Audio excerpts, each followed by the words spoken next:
I've never been good at first impressions. I stumble through doorways wrong, say too much too loudly too quickly. I think you've known that all along. Most people meet the surface version, the strange man oversharing in the rain.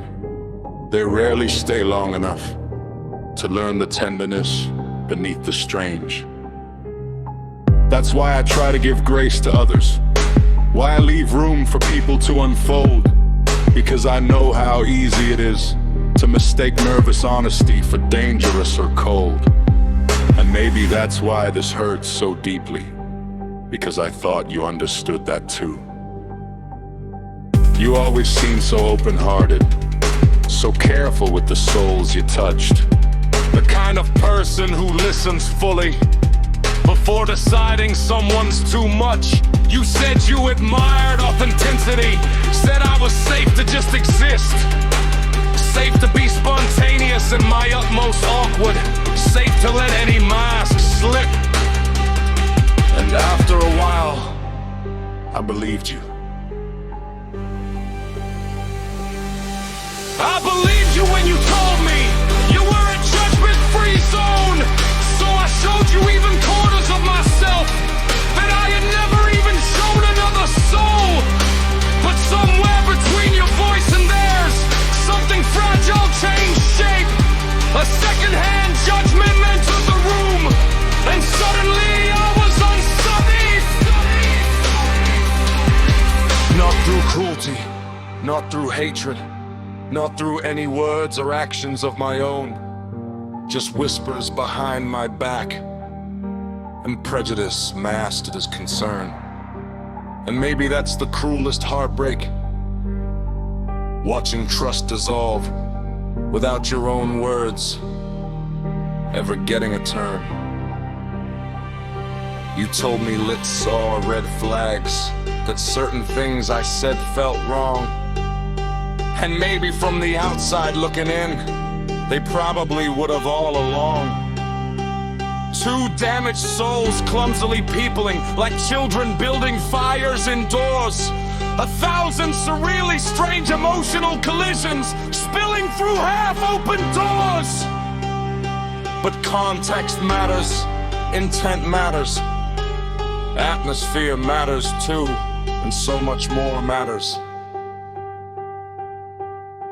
You told me over and over it was safe to explore even the strangest dimensions with you. Safe to push boundaries carefully. Safe to say the weird thoughts out loud. Safe to be unfiltered, intense, emotional. The full storm, not just a cloud. But now I learn retroactively that while I was trusting the floor beneath my feet, someone else was quietly deciding the floorboards underneath me were much too weak. And maybe this was always coming. Maybe gravity always wins. Maybe when someone lives on a pedestal, their shadows enter everything.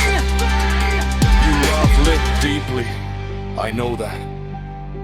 I always respected that. I never wanted war or wanted you to choose sides. But admiration becomes dangerous when another person's prejudice or fears can quietly overwrite your own eyes.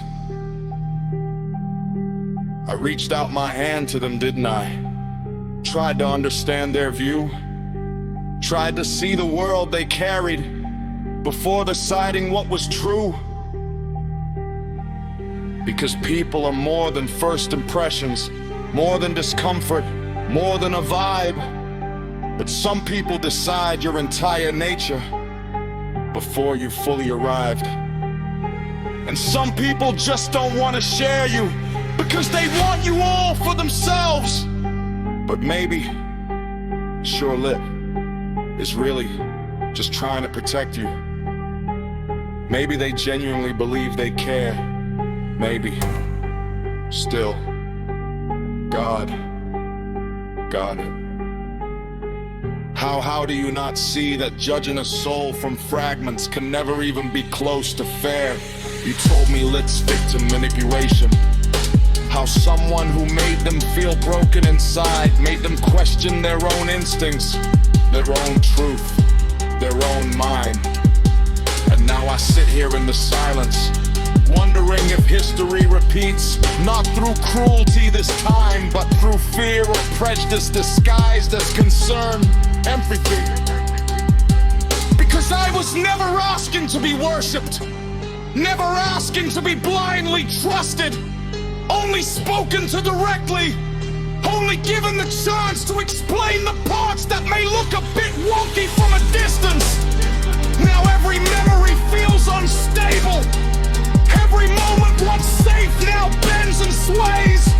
Because what I thought was mutual trust was always special to another's distant gaze. And maybe this conversation was inevitable, or maybe it was doomed from the start. Because when someone you love distrusts another, eventually that suspicion enters your heart. Still,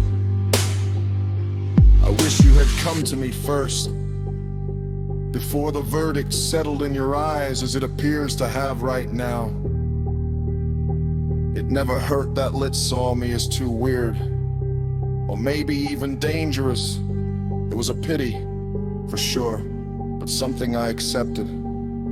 But what hurts, more than anything you can imagine, is that, eventually,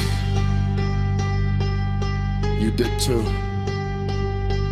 I was willing to learn the language of your soul, until I spoke it as fluently as I speak that of my own. I was willing to learn to see the world through your eyes, or Lit's, or anyone else's really, even if they weren't willing to grant me the same courtesy. I hoped you were like that as well, my friend. I just hoped I could trust you when you finally convinced me to feel safe to be even my weirdest self around you. I just hoped you knew better than to pay any attention to second-hand red flags.